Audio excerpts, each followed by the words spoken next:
Welcome to Star Wars Comics and Canon. The Force is strong with this one.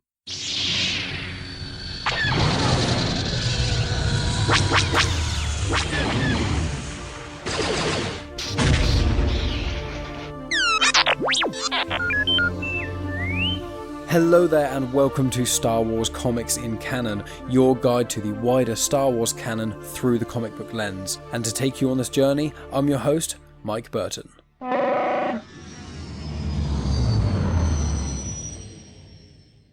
And so brings episode 71.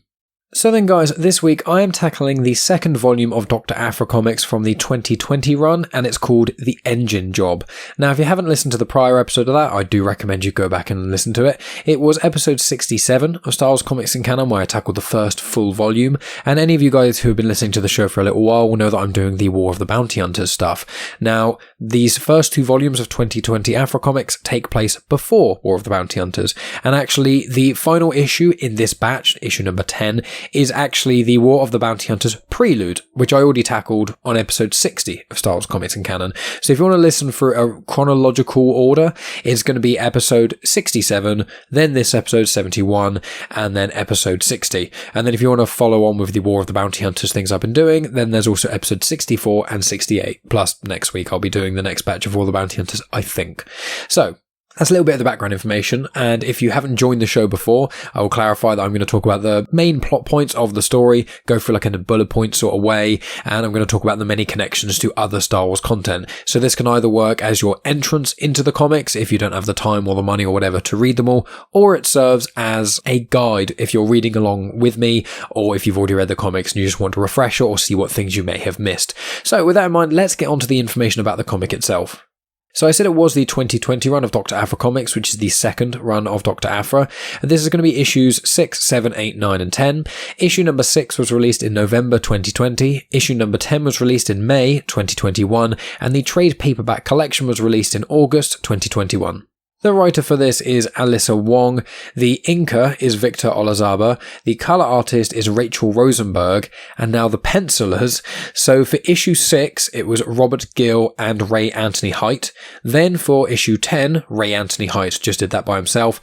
And then the penciler for issues 7, 8 and 9 was just Minkyu Jung. And to clarify timeline, this is set between Empire Strikes Back and Return of the Jedi. It's not long after Empire Strikes Back from what I can tell, but as I said a minute ago, it is before the War of the Bounty Hunters crossover event that I am tackling and stuff. And I have included all this information in the description, and to confirm I have already tackled the first full run of Aphra comics as well as her first appearances, which was in the 2015 run of Darth Vader comics. If you want to start with the Darth Vader comics, you start with episode 15, and if you want to start with the Aphra comics, that will be episode 34. So with that all in mind, let's get on to the crawl of this comic. After narrowly escaping Darth Vader and doing a huge solid for the rebellion, Dr. Aphra's cut all ties to her past and is trying to go back to what she does best, hunting down the most valuable treasures in the galaxy. But the rogue archaeologist is also exceedingly good at making enemies. Aphra's last misadventure to find the mythical rings of Val put her at odds with Ronan Tague, the insanely powerful scion of the Tague dynasty. And the Tagues do not forgive, nor do they forget. So obviously if you aren't aware of what that call was referring to, make sure you go check out the last episode of the Doctor Aphra run I did on Star Wars Comics in Canon, episode 67. But in brief, her and a team went to find these ancient artifacts, eventually found them, took them back to this guy Ronan Tague, and then basically betrayed him because he was not a very nice person, and caused an explosion which seemingly killed him.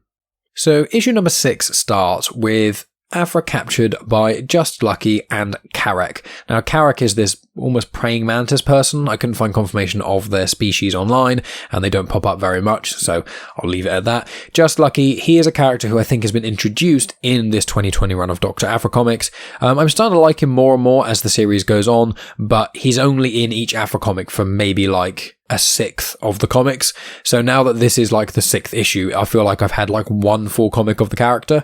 He is fairly interesting. There's not really much to say about him in all honesty because he's only existed in these comics thus far, but he was much more involved with Aphra in the first volume, and then in this one he kind of runs parallel, and then anyone who's been listening to the War of the Bounty Hunters stuff I've been doing knows that he does eventually get entwined again. But anyway, moving on. It shows that Aphra is being taken to Domina Tague, who's one of the very high-ups in the Tague Corporation, a very powerful family. But before you get to see the results of that, it shows you before. So, sometime before this, it showed that Domina Teig was informed of her nephew Ronan being killed, who's the guy mentioned in the crawl. So she puts out a 20,000 credit bounty on Aphra. A gentleman named Syphac puts it out to be live and sends out to numerous bounty hunters. So Syphac is a person who's only appeared in comics thus far. He has actually appeared in quite a few of the Bounty Hunters comics, issues 1, 3, 12 and 15. And he's basically someone who sends out bounties to people. And on the screens that I mentioned, most of the characters are just one-offs or show up a little bit later in this comic that I'm not going to delve into. But one of the people on screen was Valance. And Valance is the main character for the Bounty Hunters run of comics, and any Legends fans will remember from the 70s and 80s Star Wars comics, Valance was actually first introduced in there in Legends, which is quite a fun thing. He's a cyborg. He's a cool character. Anyone who's listened to my episode on Target Vader or Han Solo Imperial Cadet, that's where he first appeared in the canon, in Imperial Cadet and then in Target Vader. But if you want even more information about him and you've already listened to those episodes, then don't you worry, because I will be tackling the Bounty Hunters comics soon. I obviously mentioned there's the War of the Bounty Hunters comics, which is Aphra, Vader, Star Wars, Bounty Hunters, and also the War of the Bounty Hunters comics. So as I'm doing with all of these comics, I'm trying to get them to the end of the run so they catch up with War of the Bounty Hunters, so then by the time War of the Bounty Hunters finishes, then I should be able to just kind of continue on without confusing anyone with timelines. But I haven't yet started on the main Bounty Hunters comics. I will be getting onto them eventually, so, just make sure you subscribe. If you're listening on YouTube, subscribe there. If you're listening to Comics in Motion, subscribe there. Wherever you're listening, subscribe and you'll definitely know. And follow me on all the social media places at Genuine Chit-Chat, because you'll get photos of these comics that I tackle, both some of the panels and all the artwork, as in the cover art, and also you'll know when new episodes come out. So, everyone wins. I get gratified on social media or by subscribers, and you get notified of the content. So moving on, it shows later on, but still before Aphra is taken to Teig. Aphra is ambushed at this space station. There's a big shootout between her and some other people, and then a big black Wookiee appears, and it turns out that Black Chrysanthemum is there from, the prior run of Doctor Aphra comics. He stands between the people shooting at Aphra and is trying to work out whether or not to get Aphra, because there's a lot of money riding on it or not, and then the people who are shooting at Aphra then try to shoot Black Chrysanthemum. He is angered by that and then goes after them, and in all of this commotion, Aphra then manages to sort of weasel her way and squeeze out. Aphra leaves on a speeder and is giving chase and things. She's doing quite well, and then the back of the speeder is shot by a sniper rifle, fired by Just Lucky. She manages to get off the speeder fairly unharmed, and then she gets hit by a dart that makes her pass out, shot by Carrack. We are now in the now times, in air quotes, and Aphra is taken to Domina Teig. Before formal introductions can be made, Aphra grabs a neurotoxin dart from Carrack and jabs him with it. She then takes his blaster and asks Domina Teig what she wants Aphra to steal, because she wouldn't have just brought her here for no reason, and if she wanted her dead, she'd already be dead. And the thing that Aphra stabbed Carrack with, the neurotoxin, was basically what he got her with earlier on. Domina Teig tells everyone else in the room to leave, so her and Aphra are left alone. Aphra's holding the blaster still and sits down at a desk in front of Domina Teig, starts to say about how you shouldn't really, leave me here with you. I mean, I could do anything, I've got this blaster. And then Domina just touches something on her desk, and then ray shields go around Aphra, which takes out all the oxygen of the little bubble that she's in, and she starts to choke. Now, a quick thing about ray shields. So they were actually first mentioned in A New Hope, which is one of the reasons why proton torpedoes had to be used against the Death Star, because the reactor itself was actually covered in ray shields, and proton torpedoes are one of the few things that can penetrate through ray shields. But they are probably most famous, and the way I specifically knew about them and recognized them was because of a scene in Revenge of the Sith. You've got Obi-Wan, Palpatine and Anakin running on the invisible hand above Coruscant right at the start of the movie, and then the ray shields come up and Obi-Wan famously says, "Ray shields? I thought we were smarter than this." And then R2 comes in squealing, and the film continues. I'm not going to read out the whole film for you because I probably could do that from memory. But they're also, ray shields are in the Clone Wars quite a lot, and in essence they can stop many things, but not normally proton torpedoes, and they've popped up in a few other places as well. There's a spire on Stygian Prime that actually has ray shields as a sort of defense to prevent people attacking it, and it's actually shown in the Son of Dathomir comics by with Darth Maul in them, which I have actually tackled on the show really early on. I think it was like the second episode I did, where I sort of tackled that, but also is in the first season of Star Wars Rebels, episode 5, where Luminara Unduli makes an appearance, and that's all I'm going to say about that episode, because you guys would probably remember that one. But yeah, ray shields are in Star Wars quite quite a lot, and they've stopped the majority of things, but there are some things that can get through to them. So back to Aphra and Taig. Taig, after a few moments of Aphra choking, then stops the ray shields and shows Aphra a path engine, which would revolutionize hyperspace travel and would also probably end the war between the Rebellion and the Galactic Empire, which Domina Taig doesn't want because it would cause financial ruin to the Taig Corp because of how much money they make from supplying the Empire with weapons and all kinds of other things. Now, any readers of the High Republic comics or books, or if you've heard the audio dramas, you will know the Nihil are the main baddies in the High Republic era at the moment, and the Path Engine basically allows them to travel through hyperspace in a really different way to what most ships can travel in.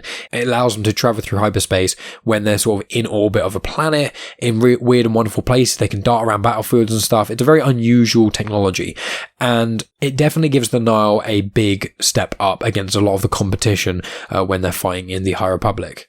And the best kind of explanation to give in the Path Engine, I think it's mentioned in the Light of the Jedi book by Charles Soule, I think.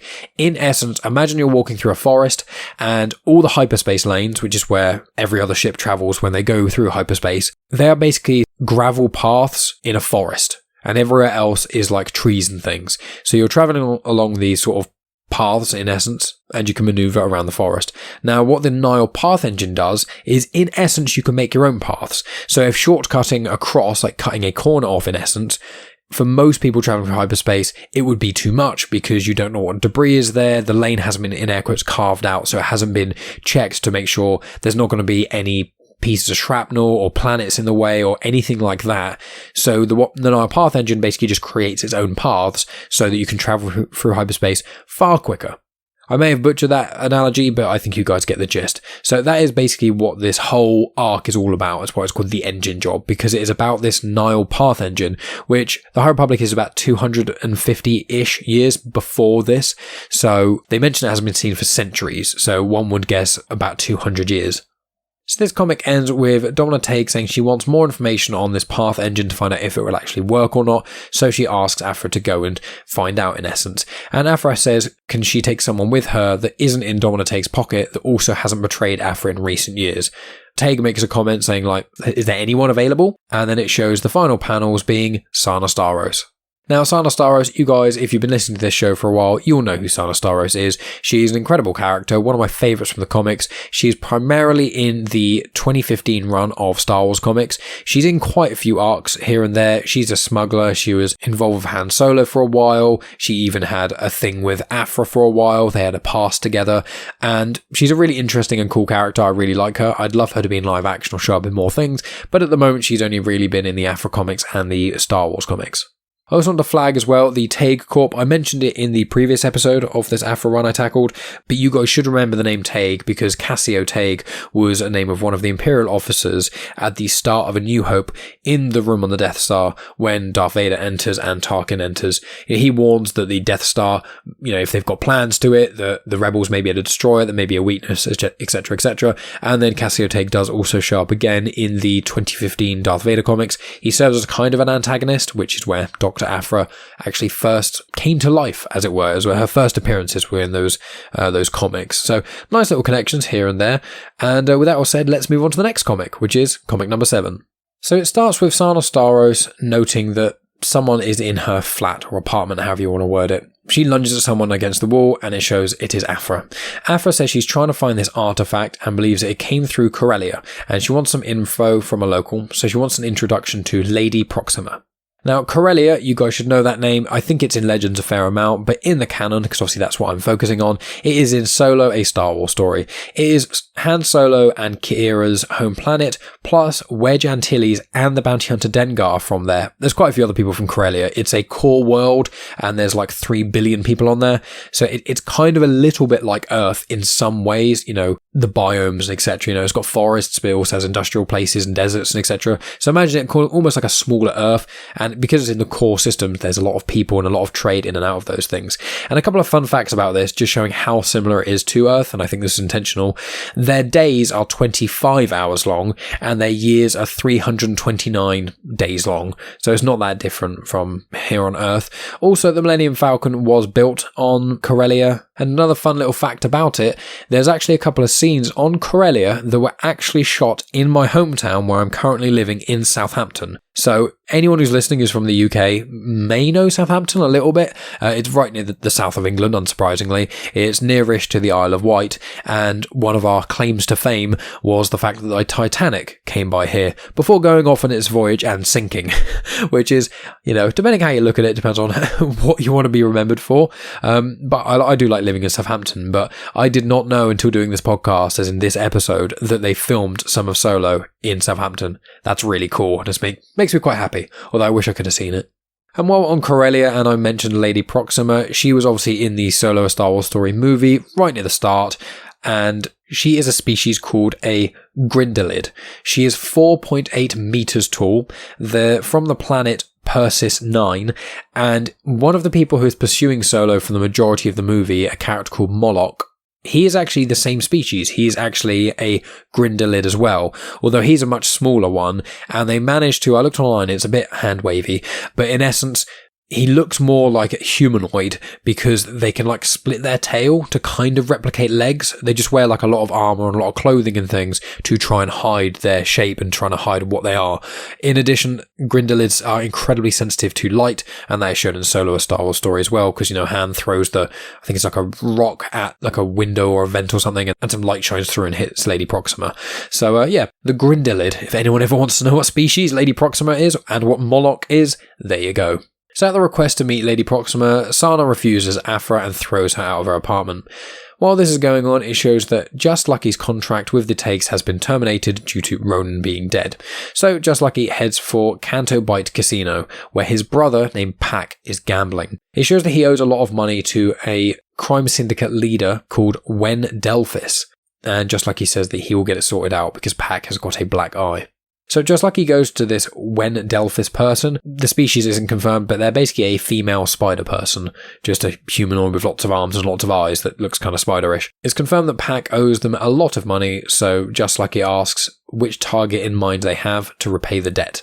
Back to Aphra and Sana. Sana leaves her flat in the morning, and Aphra has been sat outside all evening and has got things called sweet rolls, which just look like donuts. Hesitantly, Sana then agrees to take Aphra to Proxima. So they go to Proxima, and then as soon as they arrive, Proxima screams at Aphra, saying, "What do you think you're doing showing your face here again?" And it's confirmed that Aphra does know Lady Proxima, but she needed someone to introduce her because Lady Proxima wouldn't have seen her if she knew she was coming. Aphra gives Proxima a Leganese life-fasting bracelet, and Proxima accepts this and confirms that she saw this path engine. It's confirmed that the smuggler Remy sold it to a guy called Beal Deruyet. Now, Remy is a Celestian. The most famous Celestian you guys will know about is Nine Nunb, which is Megan's least favourite character because she doesn't like how wet his mouth is. So if you guys, obviously in Return of the Jedi, when Lando is flying the Millennium Falcon to the Death Star 2, his co-pilot is Nine Nunb. And Nine Nunb can't speak Galactic Basic, but lots of other Celestians can. And Nine Nunb also, he first appeared, chronologically speaking in the canon, to my knowledge, in the Princess Leia comics, which is a mini-series set just after A New Hope, when she's going around the galaxy trying to find Alderaanian refugees. And in doing that, she finds Nine Nunb, who is Celestian, he's not a refugee of Alderaan, but he agrees to help her and stuff, and then just sticks around with the rebellion. And if you want to hear more about that Princess Leia mini-series, I tackled it on episode 14 of Star Wars Comics in Canon. It's a fun one. It was released in 2015, really early on in the canon, but it's still a fun read. So it shows this Remy character is being beaten by someone called Vukorah of the Unbroken Clan. He says he's told her everything that she knows. He also mentions that Sana Starros was around, and Vukorah then, I can't tell if she stabs him or just hits him really, really hard in the stomach, but either way he collapses to the floor in a heap and she takes the datapad from him. Aphra and Sana are watching from a distance, and Aphra throws this bracelet that starts to beep. It then blows up the Unbroken Clan, and Aphra manages to grab the datapad from Vukorah. The clan recover from the attack somewhat, they get up and then start shooting at Aphra and Sana Starros, who then run away.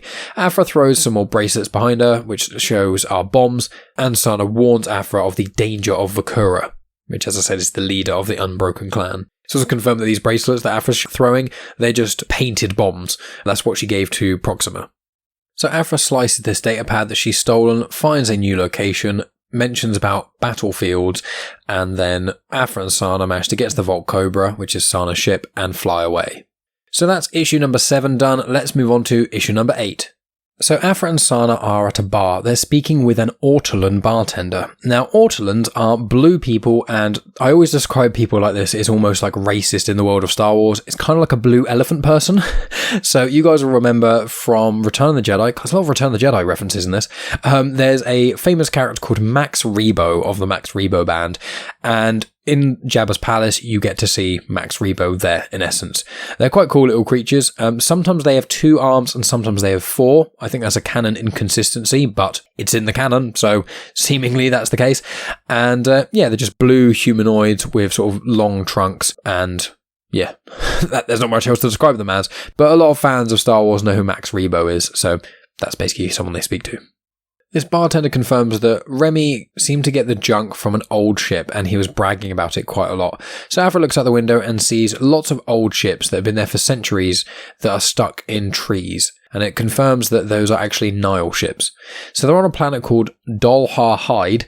It's in the Outer Rim, and so far in the canon, it has only shown up in one other place, which is in the High Republic Adventures comics by Daniel Jose Older, and it's issue number 8. I haven't tackled any of the High Republic comics on this show as of yet. Once we're done with, the War of the Bounty Hunters, and I've kind of caught up with Aphra, Vader, and all this sort of other things, at least one episode a month will then be about the High Republic stuff. But yeah, I'll get onto those at some point. So Aphra and Sana decide to climb the trees to check out some of the ships. Now, these trees are massive. They are colossal. They're really, really thick. They're really, really tall. And Aphra notes that she is surprised that these trees have grown around the ships so quickly, because if a ship just crashes into the top of a tree, one would expect it takes more than a couple centuries for the tree to kind of absorb it in a way and grow far higher than it, but seemingly these trees grow quite fast. While Aphra and Sana are climbing, they also mention the Nihil's special hyperspace abilities, which I've kind of touched upon before. Aphra's cord then snaps, she falls, and she kind of bounces off a couple of bushes and twigs and things before hitting the ground, which is actually in one of these spaceships. Sana then rappels down and joins Aphra in the ship. Meanwhile, Just Lucky is at Canto Bight and is at the Fathia racetrack. Now, Fathias are those horse things that are actually seen in The Last Jedi. Now, interestingly enough, they were actually mentioned before The Last Jedi came out. They were mentioned in the Aftermath book, Empire's End, which is the 3rd book in the trilogy by Chuck Wendig. And they were also mentioned in the Legends of Luke Skywalker book, which was part of the Journey to The Last Jedi. And I think when Aftermath Empire's End came out, I'm pretty sure that was sort of the lead up to The Force Awakens, or around that sort of time. So I think it was kind of a coincidence in some ways, although in the Aftermath books, they are written incorrectly as Fathiers, so F-A-I-T-H-I-E-R-S, whereas the standard or correct spelling, as it were, is actually F-A-T-H-I-E-R-S. But yeah, they're called Fathiers. Yeah, they're the things in Last Jedi that Rose and Finn go and see, and then they eventually let them out and stuff. They're kind of like cool alternate horses in a way. But yeah, Just Lucky's at this Fathia track, and he uses a sniper rifle to take out some rich dude who's quite mean, and he mentions one of the reasons why he's taking them out, and also this rich dude's being really horrible to the girl he's brought with him. And so Just Lucky shoots him and then walks away. On his way back to wherever he was going, he changes outfits and things, and then gets stopped by a character called Ariole Yu, who is a lieutenant for the 6th Kin, who is the clan that Wen Delphis is a part of. It's the clan that Just Lucky's brother, Pac, owes money to, and it is also the job that Just Lucky has taken out. Sniping that guy was to pay back the money that his brother owes to the 6th clan. So Arielle Yu brags about giving Just Lucky's brother a black eye, and then they are both called in to speak with Wen Delphis together.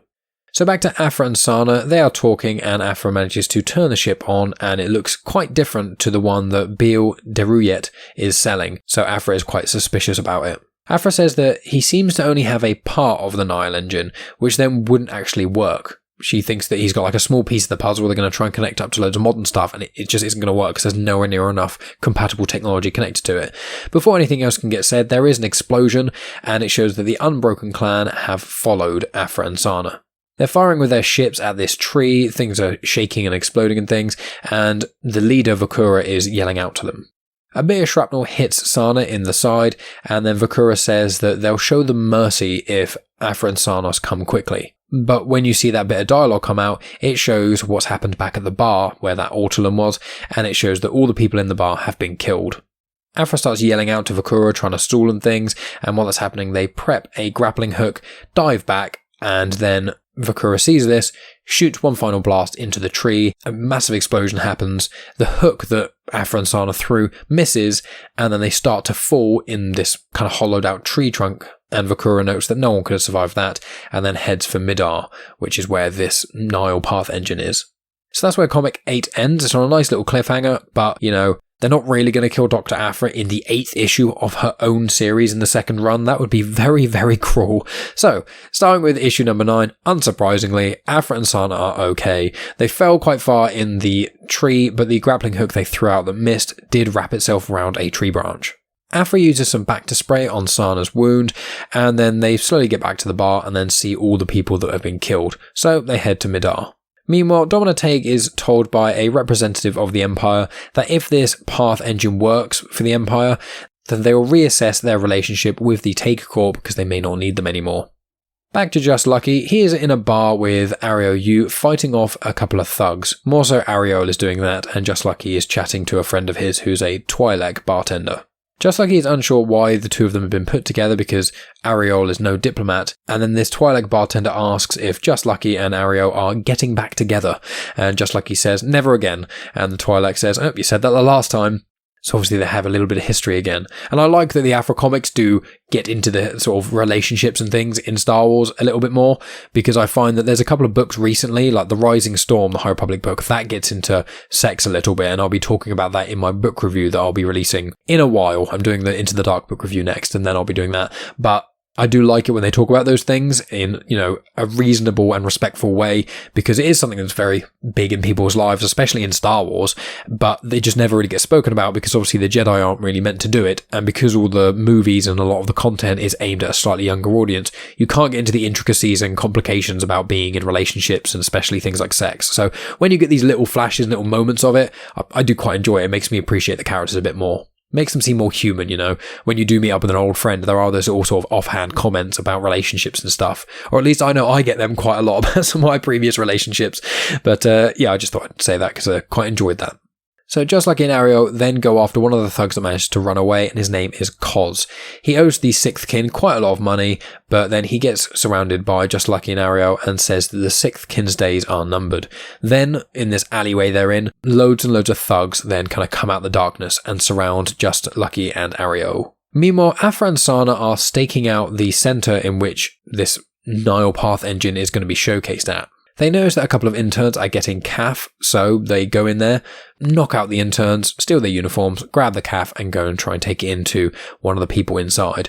Now, CAF, unsurprisingly, is just coffee in Star Wars. I know Java Juice is mentioned as well, but CAF is not that cleverly named after caffeine, but you know what they're talking about, so I do quite like that sort of on-the-nose reference to that.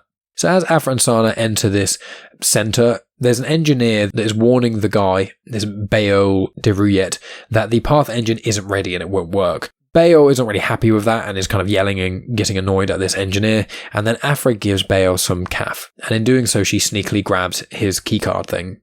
After a bit more back and forth, Aphra then asks one of the engineers if she can look at the engine. She's pretending that she's an intern who's like really excited and says, oh my god, my mum would really love it if I got to see this. She'd be so proud of me. And then when the engineer's like, yeah, sure, do whatever you want, and then people kind of leave, Sana's like, your mum? Really? And Aphra's like, my mum's dead, Sana. Keep up. Which is something I just thought was quite funny as well. So Aphra takes a further look into the path engine and she says it just looks like it's an elaborate guess and it looks hideous.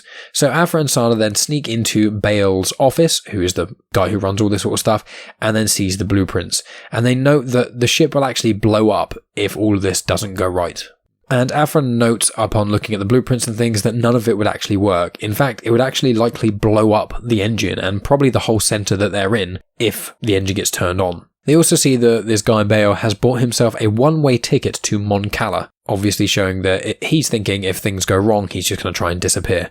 And then it's also shown that there's a network of people selling rare artifacts and things, and quite a lot of them are selling High Republic stuff, which is really interesting, and I have a suspicion that once War of the Bounty Hunters is finished, then the Doctor Aphra comics, they're going to go back to doing what she does best, about artifacts and stuff, but I'm really hoping she delves into a lot of this High Republic stuff, and because there's so much more High Republic content out now, by the end of this year, so I think November will be the first issue of Aphra that's outside of War of the Bounty Hunters, so November, December time, I have a suspicion that these little breadcrumbs that are being thrown out, that there's a network of people trading High Republic artifacts.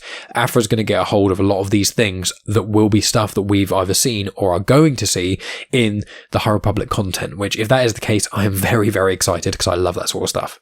So while Aphra and Sana are looking through this guy's computer, Bail catches them. They confirm that they're actually Imperial investigators and says that if he doesn't help them, then they'll report him to Palpatine. But if he does help, then, they could potentially look the other way for all of the things he's done, including trying to start up an engine that's going to explode and buying himself a ticket to Bail to Mon Cala. Before he can give a response, in the main hall there's an explosion. And it shows that Vukorah of the Unbroken Clan enters. She kills the main engineer and then walks up to another one and tells them to start this engine up and show it to her. And she said that she's going to kill one every 5 minutes until the engine works. This Bail guy then walks up to her and then she holds a blaster up to him, and that is where this comic ends. So this leads us to our final comic of this arc, guys. This is issue number 10. Now, I want to clarify once again that this is actually part of the War of the Bounty Hunters prelude. And I did say when I did episode 60 of Star Wars Comics in Canon that this comic kind of acts as finishing off this story somewhat while also diverting to the War of the Bounty Hunters stuff. So I am going to go through this comic again. I'm just going to use the same notes that I use for episode 60, and there aren't really any additional connections or anything like that. So I'm going to kind of breeze through it somewhat, and then obviously when I finish that, I'll talk to you guys of what's coming up on Star Wars Comics in Canon, and I can tell you guys about a guest I recorded with that I'm very excited about. I recorded with them the other day. So with that in mind, let's get on to the final issue, number 10. So issue 10 starts with the Tech Expo being open, and someone is said to have had the Nihil hyperdrive technology, which obviously we've already gone through. So the people that have entered there are actually taken hostage, and this Vukorah person of the Unbroken Clan is still threatening that Bayo guy and is killing his employees. However, the engine is clearly becoming unstable, while Aphra and Sana watch. Aphra's talking about just bailing, and Sana manages to convince her to try and help. So Aphra asks Sana to find an exit, while Aphra tries to sort this mess out. So Aphra approaches Vukorah, says that she can help and whatnot, and then Vukorah comments that she's going to kill her anyway, and then just shoots another person. On Sana's way out, she manages to find some hostages, manages to help them escape, and then tells some stormtroopers who are outside to what's going on inside, and the stormtroopers all head in via the way that Sana came out. Meanwhile, with Just Lucky and Ariel, they manage to kill the thugs they get surrounded by, and it turns out they were sent into a trap. And the trap was that Just Lucky and Ariel were going to be killed, and it was going to be used to send the sixth kin a message. Meanwhile, Aphra is in air quotes fixing the engine, basically just stalling. The Imperials then enter the expo and start firing. A big shootout happens, and Aphra manages to take out a green crystal thing out of the Path engine before getting out of the way. A stray bolt from the shootout hits the engine and the engine explodes, and Aphra manages to hide behind a table, and Sana manages to go and get her, and everything around them is on fire. Aphra had managed to disarm the engine, so it's not going to explode in a cataclysmic way and kill everyone within an unknown radius. Instead, it obviously just caused quite a bit of damage. So Aphra and Sana are then running away, and Vukorah chases them. Sana shoots behind them and manages to hit Vukorah in the face, getting her in the eye. Sana and Aphra manage to escape and speak with Domina Taig. She's angry that the engine has gone and is going to kill Sana, but then Aphra throws that crystal thing I mentioned at Domina. So Taig stops trying to kill Sana. It was basically just those ray shields thing that take out the oxygen again that was surrounding Sana. She stops that, so Sana's just on the floor choking, and Domina then offers Aphra and Sana a new job instead of being killed by her, to try and find Cousin Elgin, who went missing after having this massive opportunity. So they said, go find this opportunity, and also that there are moles in Taig Corporation, which she thinks are competitors, so it has to be kept on the down low.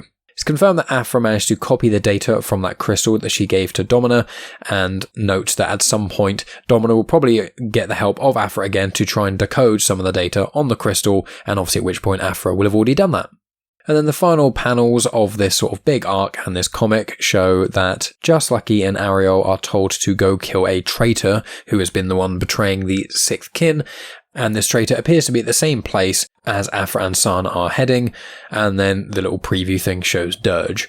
So that's basically the shortened version of that. If you want a little bit more information, check out episode 60, and then that'll kind of set you on the right track for all the next stuff that's going on with Aphra. So obviously episode 60 is the War of the Bounty Hunter preludes, and I go through, the Bounty Hunters, Star Wars, Darth Vader, War of the Bounty Hunters and this Doctor Aphra prelude that you've just heard about. Then episode 64, I do the first full chapter, which once again, all of those comics are involved. And then I've also done for episode 68, the second chapter. So with the War of the Bounty Hunters in brief, there's the main series of War of the Bounty Hunters, which is a mini-series. There's 6 issues, well, there's 5 main ones, and then the prelude alpha.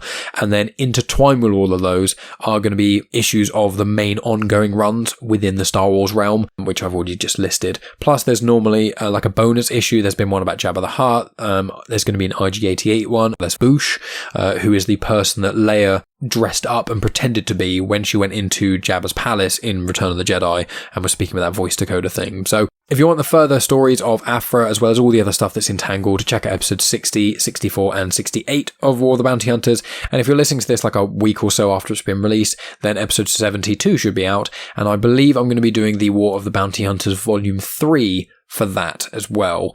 I am going to be recording a book review soon, but I think I want to get the War of the Bounty Hunters one done because like chapter 4 is almost out now. So I want to get chapter 3 done for that. And then probably the week after that, I will then have the book review for Into the Dark released. And then after that, I'll get into the standard swing of things again. You know, I'll do the main run of Star Wars, and that'll be the 2020 run. I'll do the final arc of the 2017 Darth Vader series by Charles Soule, which is Fortress Vader. I think it's like 8 issues. It's going to be quite a chunky one. And then after that, I'll figure out what I'm really doing, because now that I've caught up with Aphra, I've now got a gap, so I will probably fill that gap with Bounty Hunters. The main run of Star Wars stuff is still going on. The Darth Vader comics, when the 2017 ones are wrapped up, I'll then be going on to the 2020 run. I think there's 2 arcs of that before that connects with War of the Bounty Hunters as well. I think the Bounty Hunters run, which I mentioned a moment ago about doing, I think there's 3 arcs of those before it goes to the War of the Bounty Hunters. So lots of stuff to be busy with. And then once I've kind of caught up with myself with the main run of Star Wars, Darth Vader, Bounty Hunters, and obviously as I've just done so with Aphra, I can then focus on the High Republic comics and the Poe Dameron comics. So there's the Poe Dameron ongoing series, which I think was like 30 to 40 issues. That was by Charles Soule. I have not read any of those. So I've been saving them to do this podcast with. And then also I do want to, like, once we finish War of the Bounty Hunters, then the kind of vague goal I'm going to have is there'll be one ongoing series, which will be the Poe Dameron one. There'll be the ongoing High Republic series. There'll be the ongoing runs of, you know, the ones that I've tackled for War of the Bounty Hunters. They're all going to have their own arcs going on.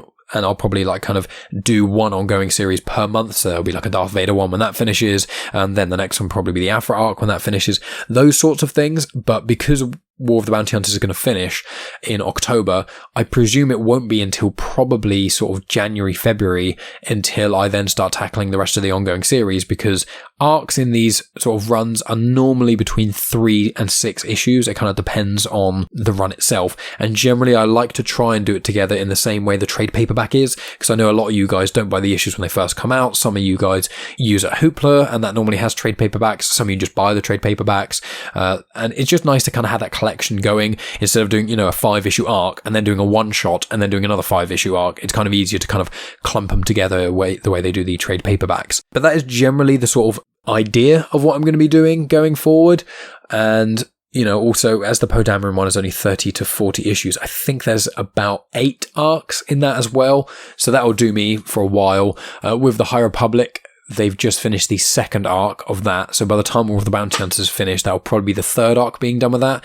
But with the High Republic, there's the High Republic comics as well as the High Republic Adventures comics. And we are also approaching Halloween, and I've got the plan to do, Cavan Scott has released this coming Halloween 2021, he'll be the 3rd batch of them, but he's done 5 or 6 issues which are of Vader's Castle. The new one coming out is going to be Ghosts of Vader's Castle. I think the original one is Tales of Vader's Castle, and the second one is Return to Vader's Castle. I'm pretty sure, just off the top of my head, that's what they're called.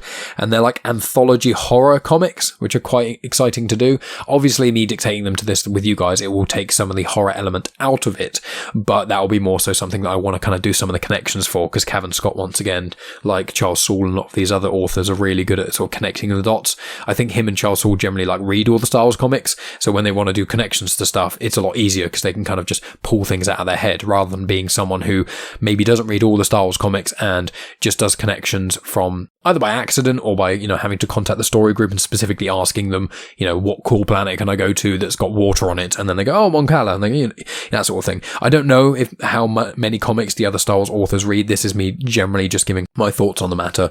But let me know, you guys, if you have any opinions on me doing the High Republic or the High Republic Adventures first or what. Depending on how far I get, I presume by about this time next year, there's also, thinking about with High Republic, there's going to be 3 High Republic miniseries out. So there's going to be Monsters of Temple Peak, which is about Ty Yorick, which is a character in The Rising Storm. Then there's also going to be the Crimson Dawn. Oh god, there's even more. There's going to be The Reign of Crimson Dawn, which is a miniseries that's going to be about Kira. I don't know if it's going to be set after or before War of the Bounty Hunters, but it's going to be about her with Crimson Dawn. Then there's the Marchion Row miniseries that's coming out in January, and that's going to be about the main antagonist and the leader of the Nile, some backstory on him and stuff. There's another one that I'm trying to remember. I've got them pre-ordered and things. There's going to be a Life Day miniseries by Cavan Scott. Then there's also going to be another High Republic. There's loads of miniseries coming out. So, I managed to catch up and basically do all the miniseries. So I presume that within the next year or so, after War of the Bounty Hunters is done, the general plan will probably be a mini-series a month, the 2 ongoing series, one will be High Republic and one will be whatever one of the main ones are. And then the 4th one will probably be, Poe Dameron until I finish those off. And then we'll kind of see where we are then. So that's a general plan going forward. And what else can we do then? So, obviously, guys, please support me on Patreon, patreon.com/genuine Chit-Chat. For as little as £1 a month, you get access to when I do book reviews and certain other episodes that I managed to get finished early. I put them on that feed if they're a few days early and stuff. So you occasionally will get early access to stuff on that feed specifically to Star Wars things. Me and Megan also do movie reviews and series reviews. We go out and watch the MCU movies and a lot of the DC movies and those sort of things. I've just put up the afterthoughts on our Shang-Chi review. It's 15 minutes long, completely spoiler free, and we just give our thoughts on that. And also, if you're listening to this and you haven't checked out Shang-Chi, it's really cool. But also there are post-credit scenes, and the first one especially is incredible. So I like to always tell people that the post-credit scenes are good and worth watching, because I always get really bummed if I wait in the cinema for 10-15 minutes, roll all the way to the end of a post-credit scene, and then it's just a gag one. Like the one at the end of Ant-Man and the Wasp was offensively gaggy. But regardless of that, so you can support the show. It's as little as £1 a month, and it means the absolute world to me. You get bonus content. If you want to give that £2 a month, then you also get access to, I put up photos of Star Wars comics that I do for this show. I normally post them on social media on Saturdays or Sundays. I put them on Patreon normally Thursdays or Fridays, so you get that a little bit early. You also get access to future guest lists, so you know all the people I'm going to be talking to, as well as a lot of the people I'm potentially going to be talking to, who've either said yes or I'm in talks with, that sort of thing.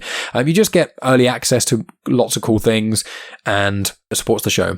If you don't want to support the show financially, that's 100% okay, because I appreciate not everyone is in the financial position to be able to do so, but you can share my show on social media, either Comics in Motion or Genuine Chit-Chat. You can rate and review on Apple Podcasts, on Podmatch, on loads of other places. You can tell your friends about the show, and it just spread via word of mouth. It means the absolute world to me that anyone is listening to the show, especially right near the end, and, I do appreciate that a huge amount, but if you want to do a little extra mile, you want to push it some more, either support the show financially, or you can just do it in a review sense or tell people about it. And that leads me to the last little bit of news, which is, if anyone is listening and hasn't heard of the YouTube channel Star Wars Explained, well, shame on you, because it's incredible. Myself and Megan managed to sit down for about an hour to talk to Alex and Molly Damon of Star Wars Explained. Now, if you're not familiar, Star Wars Explained release a video basically every day about a wide variety of Star Wars stuff. Truly inspired me getting back into the canon. This was before I started collecting the comics again. This was when, around the time The Force Awakens came out, and my love for Star Wars got revitalized, and I got into a couple of YouTube shows, and some of them I've kind of dipped out of. I still like Star Wars Timeline, but I've got into that since podcasting. But Star Wars Explained, it used to be called Star Wars Minute. It's been going for 7 or 8 years now. They have over 650,000 subscribers on YouTube. They have a thriving Patreon, which I am a part of, and Alex and Molly are just 2 of the nicest people about, especially people involved with Star Wars, because there's a lot of toxic fandom around, and they don't deal with any of that nonsense. So I'm very, very excited. I'm going to be releasing that on Genuine Chit-Chat on Sunday. I can't decide if I'm going to put it on this feed as well. I might just put it up there as a bonus or something, just so any of you guys, but really, I'd say please go and listen to Genuine Chit-Chat. I've had quite a few other Star Wars authors on, and I've also had confirmed that a Star Wars individual who's involved with some of the comics, he's agreed to come on the show as well. So once I've got that recorded, I'll let you guys know. So lots of exciting things. I'm not going to be releasing them all on this feed. If you are listening to this on YouTube, then don't worry, it will be uploaded to YouTube, and they have allowed me to record video. So there's going to be a video version of my conversation, or mine and Megan's conversation with Alex and Molly. That's going to be uploaded to the YouTube channel, and the audio specific version will be uploaded to the feed of Genuine Chit-Chat. And then I don't know, I may release it here. Who knows? But go on Genuine Chit-Chat or YouTube for absolute certainty. And, also tweeted them. Like, I know I do say that quite a lot, but if any of you guys are listening to this show and it's past Sunday and the episode with Star Wars Explained is out, please retweet the show that I've probably posted on Twitter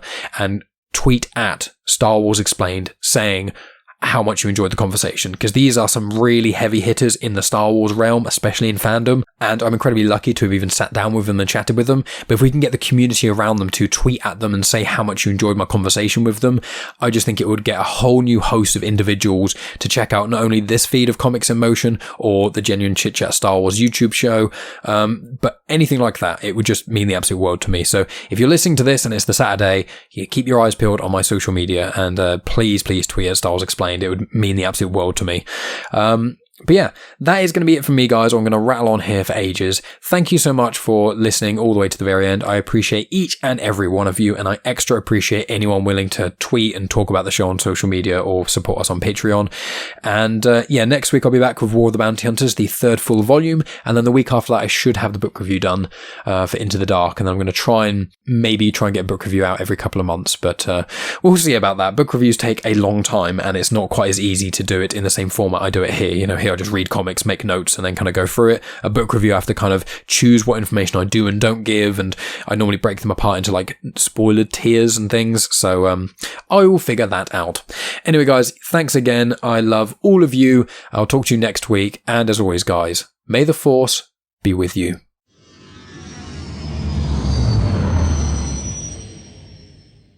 The intro for Star Wars Comics in Canon is arranged by myself, Mike Burton, and the backing music was made by Eric Matias of soundimage.org. You have just experienced host, creator, everything elser of Genuine Chit-Chat, and also the host and creator of Star Wars Comics in Canon, found on the Comics in Motion podcast, Mike Burton.